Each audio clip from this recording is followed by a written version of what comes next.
Plenty of stocks are moving around. RateGain is one such stock, and that's the next corporate on our radar. Revenues are up by close to around 80% in the first quarter. They aim to double their revenues in the next 3 years. To understand more about the way ahead, we're joined by Bhanu Chopra, the Chairman and Managing Director at the company. Hi, Bhanu. Good morning. Thanks so much for joining in, and congratulations on a solid showing in the first quarter. Now, what's the way ahead? Do you maintain that organic growth of around 25% or thereabouts, and also 55%, I think, for FY24?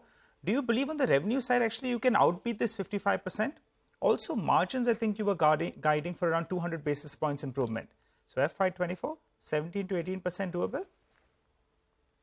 Yeah, so first off, Nigel, thanks for having me on the show. So, yes, at the beginning of the fiscal year, we'd guided for about 55 to 58% growth and about 17% in margin. But if you look at our Q1 numbers, they've actually exceeded those targets. We came in at about 80%, and our first quarter margin, we'd guided for about 13.5%, but we are at 17.6%. So if you take cues from Q1 and how we performed against the fiscal year target, so I'm pretty confident that we will beat the guidance that we gave. What the delta would be, I don't know. I can tell you, in terms of overall industry trends, there is a lot of tailwind that's behind us, given, the attitudes of people have changed.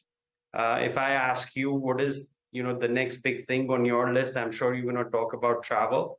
And that's how most people are reacting. So even though there's talk about, inflation rates and also interest rates going up, we don't see any letdown in people wanting to travel. So if you look at our customers as well, they're doing extremely well. They're reporting record revenues and bottom lines, and they want to digitize. So I believe the best is yet to come. Nigel, it'll be travel on a bike. So, you can combine two things there. Well, Bhanu, good morning. Congratulations. Super set of numbers. Prashant here. You said you're confident you will beat the guidance of 55%, right, which you put out earlier. If you want to put out numbers, please do. What kind, by how much? Some broad way to think about it. How much of it will be organic? And on margins as well, is there further upside? 17.6% this quarter. What can we look at by the end of the year?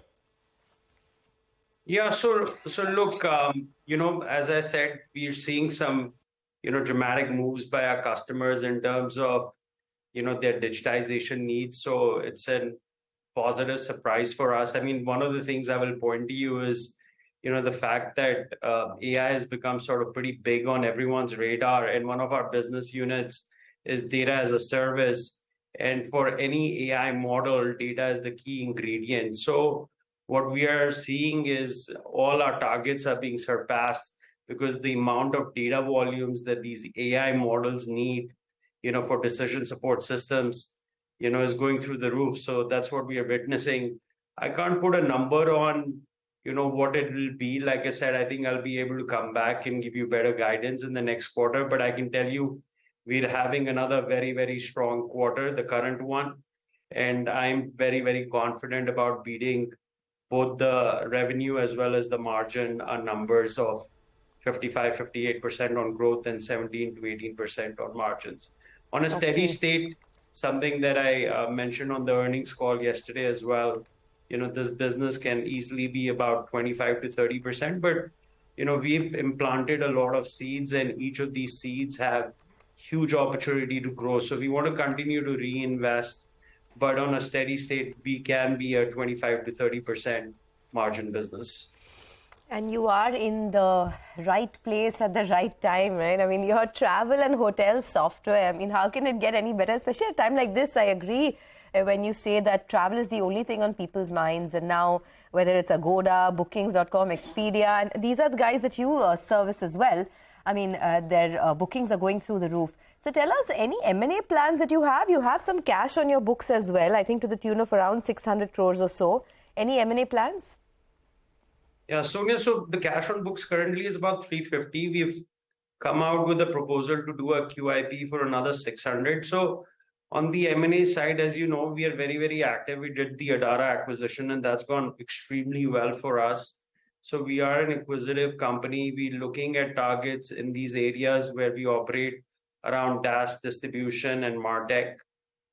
We have a very robust pipeline, but we are also fiscally very, very disciplined on what we are willing to pay. But I'm pretty confident. If you look at our track record, we've been acquiring one company a year since 2018, except for the COVID year. So, hopefully there'll be some news for me to share next time I come on the show. We hear about this news, and out of, you have 300 crores, you're looking to raise 600 crores. So what could the acquisition size be? We're running a little short on time, but if you squeeze in a couple of numbers.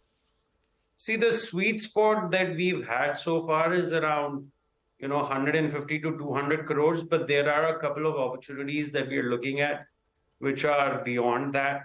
And I do feel that, there is enough opportunity in the marketplace, given the pipeline that we have, that we need to create a war chest, and that's what we want to do. So as you can see, our numbers are, in terms of profits and free cash flow generation, is very good. So it's really, using the money for M&A. Okay, all right. We will come back to you when you have more clarity on, what the money will be used for in terms of a timeline, etc. But thanks a lot for joining us on CNBC TV18. Let's slip into a quick break. On the other side, Lata will get chatting with Devdatta Chand of Bank of Baroda to talk about the quarter gone by. Stay tuned.